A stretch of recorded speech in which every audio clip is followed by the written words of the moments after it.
The show ends exactly where it began, with a D&D game in Mike's basement.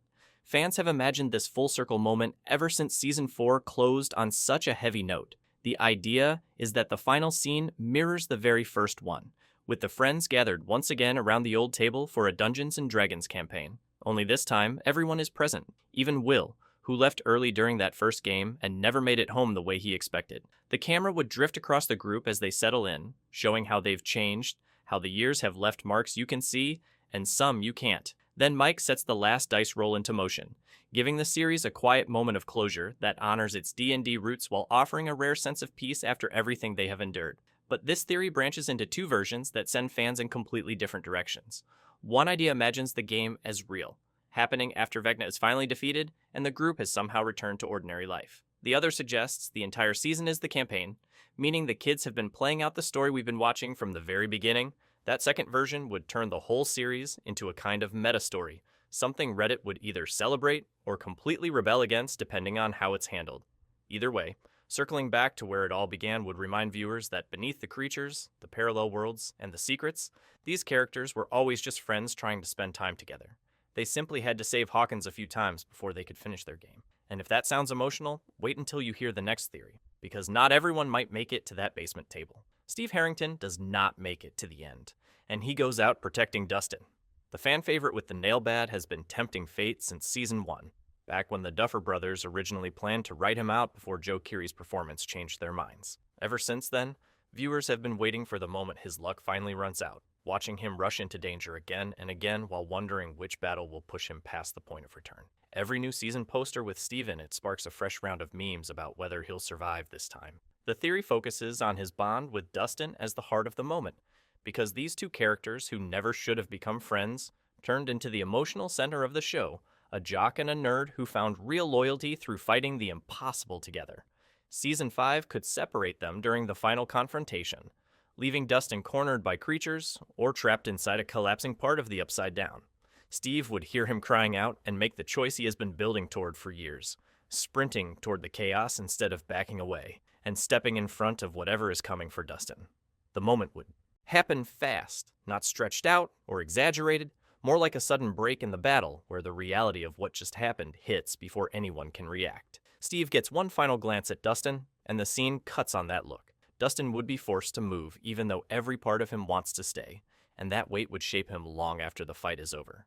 Fans know this possibility has been lurking in the background, but most are still not ready for it, because Steve's journey from arrogant bully to genuine hero is one of the strongest arcs the series ever built. Letting that arc end in a selfless moment would leave viewers shaken in a way they have not felt since Bob's death in Season 2. Meanwhile, there is a theory about Eleven that would shift the entire story in a completely different direction. Eleven loses her powers for good, and she chooses to stay that way. She has been through this before at the end of Season 3, and regaining her abilities in Season 4 forced her to relive the memories she tried hardest to bury from her years in Brenner's lab. This theory suggests that Season 5 pushes her to the absolute limit in one final confrontation with Vecna and the Mind Flayer, using every ounce of strength she has left in a moment that mirrors her first major burst of power back in Season 1. The screen would flare with white light as her energy peaks and breaks apart, leaving her on the ground, exhausted and emptied of the abilities that shaped her life. But the twist that makes this ending powerful instead of bleak is the choice she makes afterward. When given the chance to possibly restore what she lost, she turns it down because she finally understands she is more than the abilities that defined her for so long. Fans have joked for years that all she really wanted was a quiet school day anyway. Her entire journey has questioned who she is and whether her value comes from being a person or a tool, a daughter or a weapon, Eleven or Jane. Choosing to remain powerless means choosing her own humanity, accepting that she does not need extraordinary gifts to deserve love or belonging. Mike would reassure her she has always been enough. Joyce and Hopper would support whatever path she picks, and Max, if she recovers, would be grateful to have a friend who gets to live a life shaped by ordinary choices instead of battles. The last image of Eleven could show her sitting in a classroom under her real name, learning simple things she never had the chance to learn in the lab, finally living the quiet life she has earned. It would be a gentle and emotional conclusion, reminding viewers that sometimes the happiest ending is choosing to be ordinary after a lifetime of anything but. And while Eleven might embrace a normal future, another character could be heading towards something far more cosmic. By the way, if you love Stranger Things, I'd really appreciate it if you could subscribe. It helps more than you know. Will becomes the permanent guardian standing between dimensions. His connection to the Upside Down has been part of him since 1983, a mark that never fully fades no matter how much time passes. This theory argues that the link is permanent because Will now exists in a way that touches both worlds, making him either the opening Vecna can exploit or the advantage the group can rely on. Season 5 could reveal that sealing the gates for good requires someone to remain in the space between realities, a watcher who keeps the barrier intact so nothing crosses through again. Will steps forward because he is the only one who can withstand that strange place, the only person whose bond to the two dimensions is strong enough to survive in a realm that feels like everywhere and nowhere at once. The farewell scene would be one of the hardest moments in the series, with Joyce clinging to him until she realizes there is no alternative.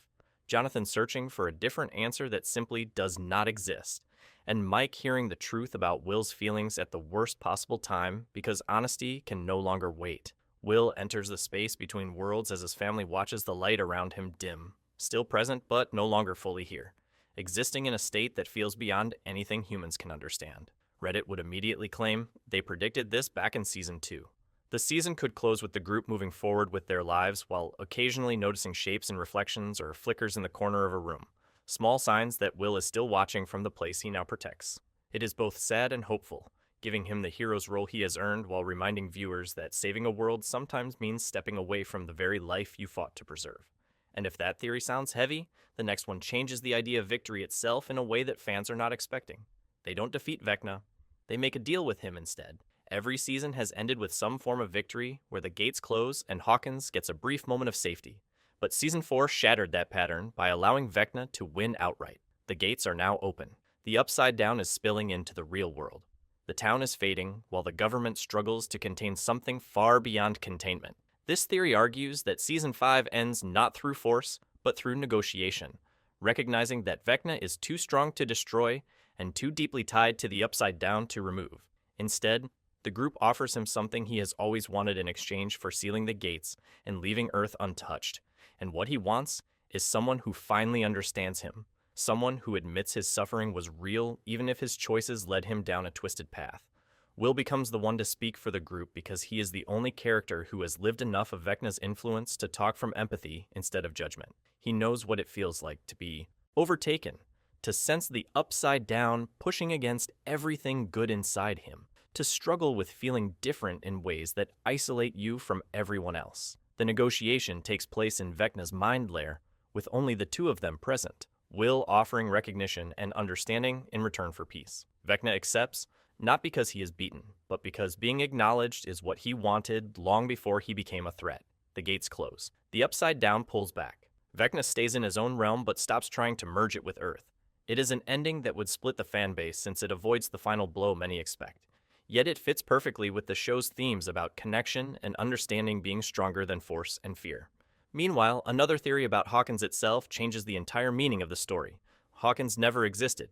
This idea dives deep into conspiracy territory, but lines up with odd details fans have pointed out for years. It's exactly the kind of theory that keeps the internet awake at 3 in the morning. Hawkins' lab is enormous for a small-town facility. The government responds to supernatural events with surprising coordination, almost as if they always knew this was coming. The town's isolation feels engineered, with major roads conveniently avoiding it in ways that do not match Indiana's geography. What if Hawkins was built as a controlled zone after the government found the dimensional weak point? A fabricated town filled with relocated families and undercover staff designed to appear ordinary while quietly monitoring the rift. In this theory, almost everyone in Hawkins, aside from a few families, is part of a long-term operation, which explains why the town never evacuates properly and why officials often choose containment over public safety. The final season could expose this entire structure through leaked files or a whistleblower, revealing to the group that their hometown was never what it seemed, a truth that would redefine every season and force immediate rewatches. It is probably too dark for the show to fully commit to, but the implications are massive. But speaking of dark possibilities, there is a theory about Max that nobody wants to imagine, especially Lucas. Max doesn't wake up, and Lucas has to let her go. She has remained unresponsive since the end of Season 4, her body still here while her mind is somewhere Eleven cannot reach. Lucas visits her every day, reading to her and speaking into a silence he hopes she can somehow hear, even though nothing suggests she is still aware. This theory imagines Season 5 pushing Lucas into the most painful decision any character faces, accepting that Max will not return, and allowing her to find peace instead of being held in a state she can no longer escape. It would be a brutally grounded moment in a show that often lets its heroes survive the impossible. The scene would stay small and intimate, just Lucas in the hospital room, talking to someone who cannot answer, while the rest of the group waits outside because this moment belongs to him. He would finally tell her everything he wished he had said when she was awake, all the feelings he kept quiet and all the hopes he carried for their future. Then he would say goodbye and step out of the room, unable to stay any longer. The emotional weight would hit viewers hard, because they already watched Max slip away once, and seeing Lucas accept it would feel like losing her a second time. But the moment would also give Lucas a meaningful arc about grief and acceptance, about caring for someone enough to stop holding on when it no longer helps them. And maybe the story still makes room for a hopeful ending after all. Everyone survives, Hawkins rebuilds, and they all just get to be teenagers again. After years of fear and supernatural chaos, perhaps the ending is simply that they win. Vecna falls. The gates close for good. The Upside Down retreats, and the group finally experiences something they have not had since 1983. A life where the biggest concerns are schoolwork, future plans, and deciding who they want to be once the fighting is over. The epilogue could show them months or years later, spread across the country, but staying close through calls, letters, and visits. Mike and Eleven working through long distance while she attends a regular school. Dustin at MIT building things that do not involve saving the world. Lucas playing basketball without anyone watching for danger. Will creating art that reflects his own life instead of visions. Max, if she survives, slowly rediscovering herself after everything she endured. The final shot might be the group meeting again in Hawkins, standing before the rebuilt town, recognizing how much they have grown while knowing they will always be connected by what they survived together. It feels almost too hopeful for a show built on heartbreak, but maybe that is exactly why the Duffer Brothers would choose it. After everything these characters have carried, maybe they finally deserve a moment of happiness. So, which Season 5 ending feels right to you after following this group through every impossible chapter? Share your predictions in the comments.